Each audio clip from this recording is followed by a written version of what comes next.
Hey guys, Mr. Backenberg here. In this video, we're going to look at row echelon form of a linear system of equations.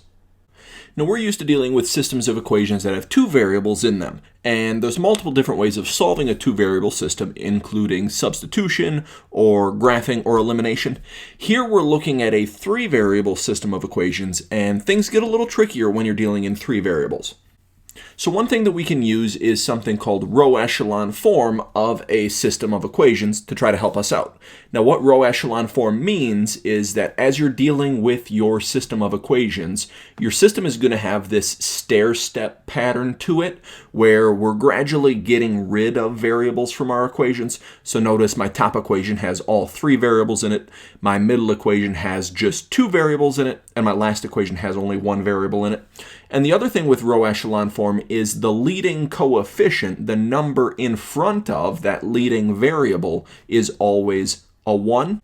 And we'll look in later videos at how to put a system in row echelon form, but for right now we're going to focus on solving a system that's already in row echelon form. So here we've got two systems of equations, and these are actually equivalent systems, which means they have the same solution set.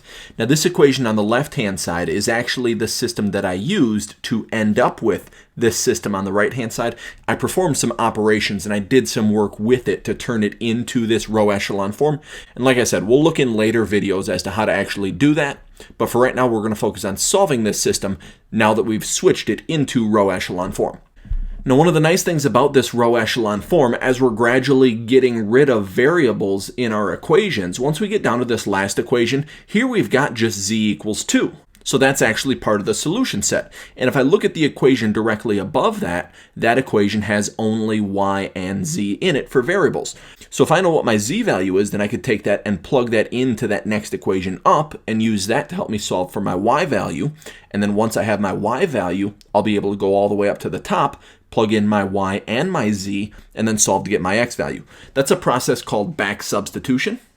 So that's what I'm going to do. I know that my z value is 2, so I'm going to take that value of 2 and plug it in right here for my z to solve for my y value. So if I do that, I would get the equation y plus 3 times 2 equals 5. Now 3 times 2 is 6, so we get y plus 6 equals 5. To solve to get y, we're going to have to subtract that 6 over to the other side, so we get a y value of -1.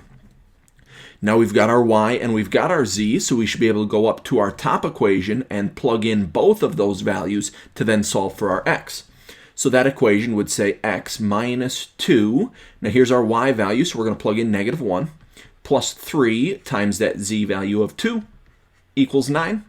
Now -2 times -1, that turns into a positive 2, so x plus 2 plus 3 times 2 is 6 equals 9. Now 2 plus 6 is 8, and if we subtract that 8 over to the other side, we should get an x value of 1. So now we've solved to find all of our values. We've got an x value of 1, we've got a y value of -1, and we knew right away that our z value was 2.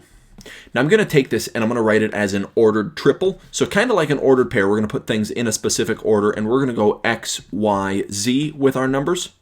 So I know my x value is 1, I know my y value is -1, and I know my z value is 2. So this ordered triple right here is the solution to this system of equations that we were looking at. That's going to be it for this video. Thanks for watching.